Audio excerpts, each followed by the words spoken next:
Hello, everybody, and welcome to the Family First Life Southeast and Agent Force New Agent Training Session. I am Paige Lomeller, and I am honored to have been asked to get on here and provide some training for you guys. I've been doing this quite a while, about 6 years, and have reached the vice president level, which is a true team effort. It's taken a lot of people to get there, and very fortunate to have found this industry at all, and I'm thankful to be here to hopefully help you guys. So as you're getting started in this business here with Family First Life, first of all, you found the best place in the world to work. I worked somewhere else previously, and it took me about 1.2 seconds to say yes when I got offered to switch over. I was super excited and thankful because I just knew that Sean had set this company up to help everybody. And our training is what stands out the most. Okay, so guys, that's the whole point of me being here. So let's get right into it. So I'm going to be talking about mindset and activity, okay, because those are two very key points to getting started here at Family First Life. So mindset is critically important.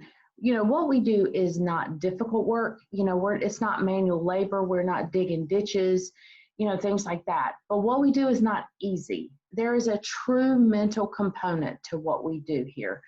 And the sooner you recognize that and start to strengthen your mindset and your ability to handle rejection and your ability to stay off the roller coaster, you'll hear that trained on a lot here. And at first that may seem like we're being dramatic, but trust me, it happens, and it happens at all stages in this business. But, it's very important to stay off the roller coaster and to stay in the middle. It's difficult, but, there are many things that you can do to help yourself get prepared for that. So for me, I needed help with that. I was emotions everywhere. I was up and then I was down. I'd have a good sale, I'm on top of the world, and then boom, a charge back, and I'm ready to quit. Okay, so I've been there. I've done it. Even a couple weeks ago, I had the most amazing day ever, and the next day I just wanted to bang my head into the steering wheel and cry. So it still happens, but the key is to start to be aware of it and catch it as soon as possible. For me, to help prevent that, I try to stay focused on what I'm thankful for. So every morning, the first thing I do when I wake up is fill out a gratitude journal. And it might only, I give myself a minimum of 3 things to put in there.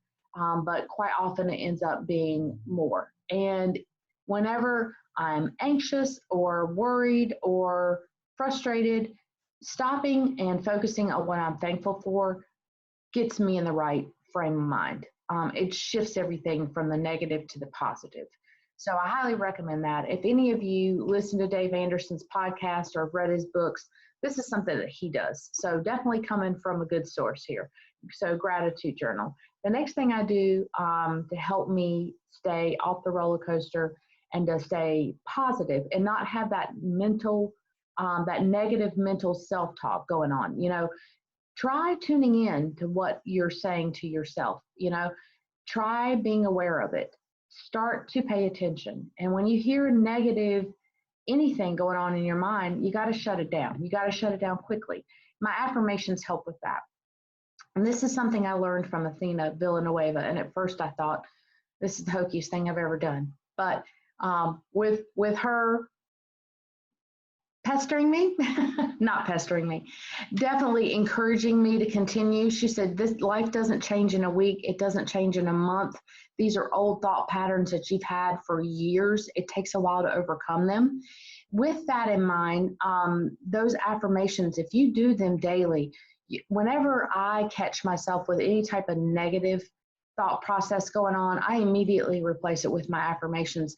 And now I find myself saying them to myself, and I'm not even aware I'm saying them. And that's a much better thing. That's a much better narrative to have going on in your brain than have the negative self-talk that most of us walk around with. So keep that in mind. Sounds hokey, but totally works. And if you don't believe me, just look at Athena and look at her team and look at their astronomical growth, and then you'll know. So the other thing for me is I've never been in business for myself. I've never sold anything before. And I've definitely never interviewed or hired people before. So this was all new for me. So two things that I needed for that. And the first of which is training. You know, we have the best training. We've got the people who've gone before us and done it.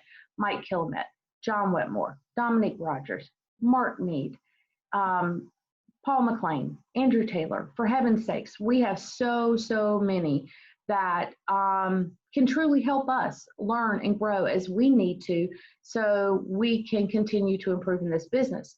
But on top of that, I need to read. I need to read things from like John Maxwell, for instance, Dave Anderson, things that can help me be a better me and complement our training. So that's something I do. It can be hard to fit in the schedule when you're running full time. You know, I'd run a minimum of 30 appointments in, you know, typically in a week. And with that, it can be very hard to fit in. But if you'll commit to just 15 minutes, and if you have more time, you can put more in there. But 15 minutes a day, it has a cumulative effect. It starts to add up. So I truly recommend that. And then let's just jump right back to that training for a second. That training should be happening 24/7 for you.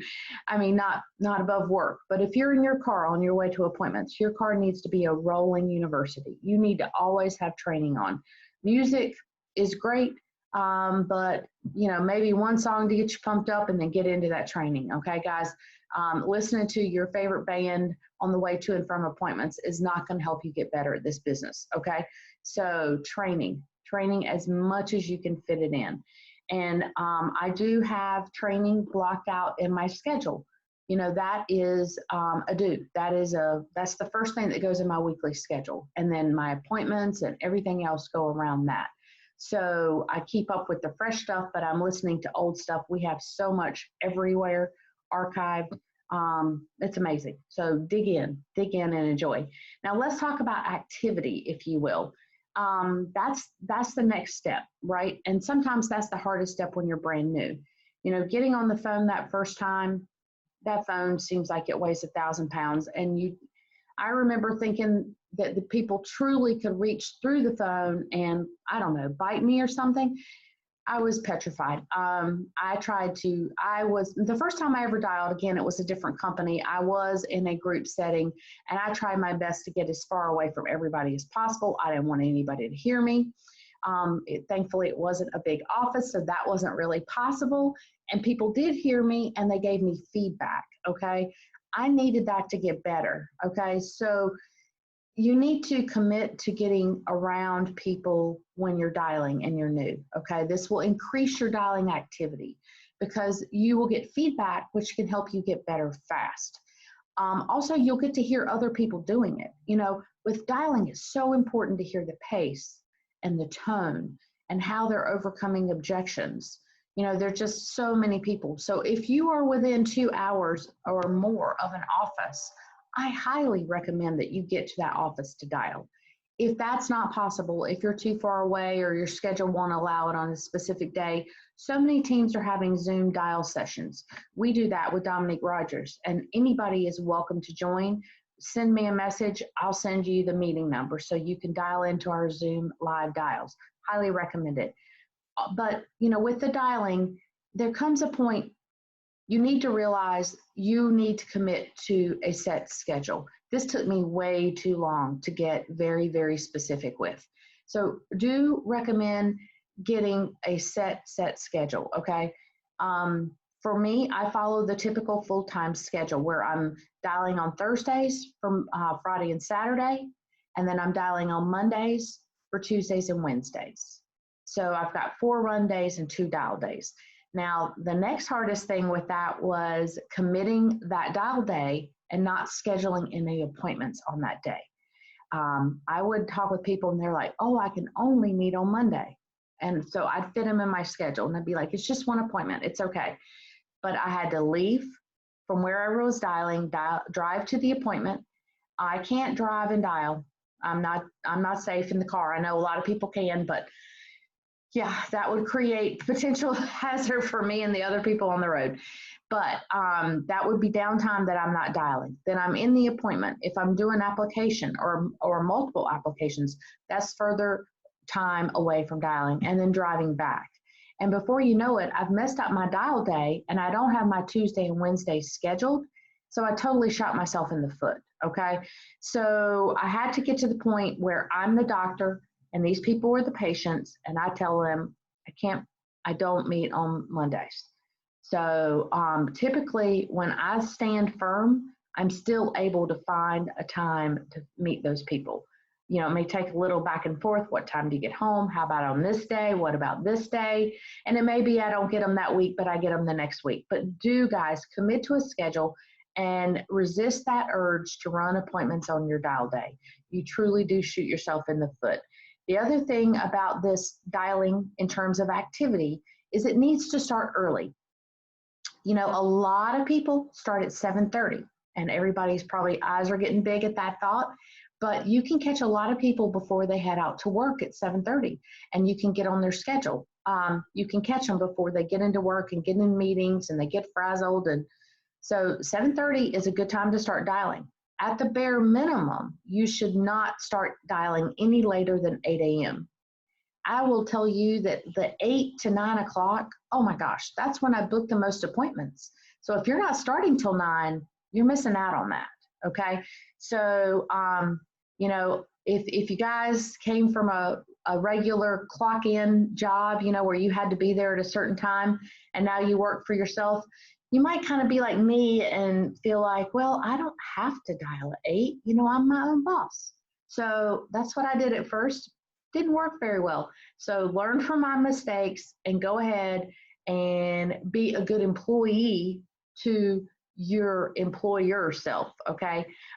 John Wetmore said something once that really rang true to me. And I think this is what helped me stop treating my business like, oh, I can do whatever I want. He said, you know, take a close look at you as an employee. Would the employer you fire the employee you? And I was like, yeah, the employer me would. Or, you know, or reverse it. Is the employee you screwing the employer you? And I definitely was.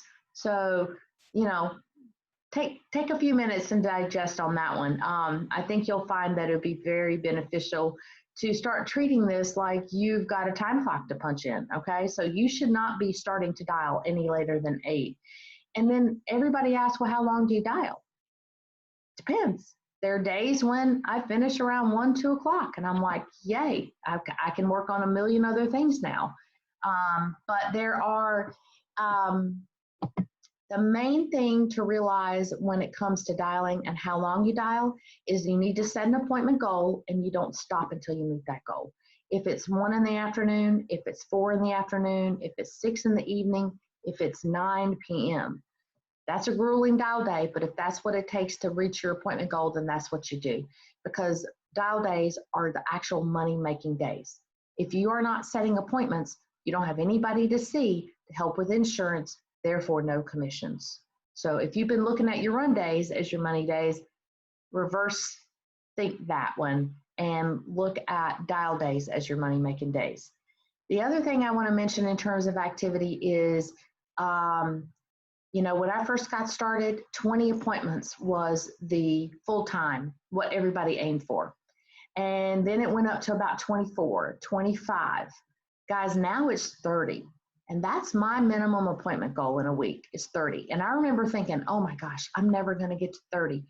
If you set that appointment goal and you make sure you have enough leads and you don't stop dialing till you hit it, you will get to 30. And when you get to 30, that's when it starts to happen. Because no matter how good you are at this, no matter how long you've been doing this or how new you are, we all have no-shows. But if you have 30 appointments, you have the deck stacked in your favor. The numbers are in your favor, okay? So I highly encourage everybody to aim for that appointment goal. If you're part-time, I do understand that's not possible. But if you're full-time, your appointment goal should be 30 appointments. And if you need help figuring out how many leads and all that, please reach out to your managers, okay? 30 appointments. Now, the other thing on run days is don't answer your phone when you're running, okay? people are going to call or text to cancel. I may hear them, I may see it, but I act like I haven't. I go to their door and I tell you at least half the time they are still there and they say not one word about calling me or texting me. If they do, I'm like, oh, I'm sorry, I missed it. And I'm like, but I said, but I'm here now, so what's up? And they're like, oh no, come on in. It's just that simple. And it's amazing, a lot of those we end up helping. I think a lot of people are nervous about having, a real life human come over. They, when they clicked on the thing on Facebook, they thought they were going to get an email. So they kind of have a little freak out moment. It's okay. Just ignore it, get there, you can still help them. The other thing I want to mention is always go to all your appointments. If you've had a bad day, or even if you've had a good day and you've got that last appointment and it's the furthest away from home and it's late, you're going to be late, you don't really want to go, don't think about calling them, asking if it's okay. Don't text them and ask them if it's still okay. And don't turn around and go home. I heard Mark Mead say it, don't tap out. Go to that last appointment. It's usually the last appointment that is the best appointment of the entire day. And they're super thankful that you, even though you're running late, still fit them in to your schedule. So don't tap out. So guys, let's focus on mindset, staying off the roller coaster, staying in the middle, and using the tools you need to do that. Let's also focus on the activity, dialing no later than 8 a.m., getting started, dialing as late as 9 p.m., whatever it takes to meet your appointment goal. And let's all aim at getting that appointment goal at 30 appointments if you're full-time. These are some simple keys that when you start to implement on a regular basis, it will truly impact how much business you are writing here at Family First Life, how many families that you help protect, and your bank account, the financial impact on your family. And isn't that why we're all doing this? We're all doing this to put our own families in a better position, right? We help the families we sit with, we end up helping ourselves and our families. So that's what it's all about. So if I can be of any assistance, guys, please don't hesitate to reach out. My number is 919-696-1289. Again, I'm Paige Lohmeller, and thank you again for having me on this training. I hope you guys find it helpful.